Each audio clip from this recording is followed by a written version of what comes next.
কারণ কি জানো, যে কালকে রাত্রে তোমার কথা মনে পড়েছে, তাই রাত্রে একা শুয়ে শুয়ে অনেক হাসছি।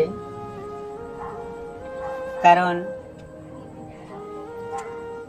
আমি যার অপেক্ষা, SMS এর অপেক্ষা করতে করতে রাতটা কেটে ফেলছি, আর সে অন্য কারোর সাথে যে টাইম পাস করছে।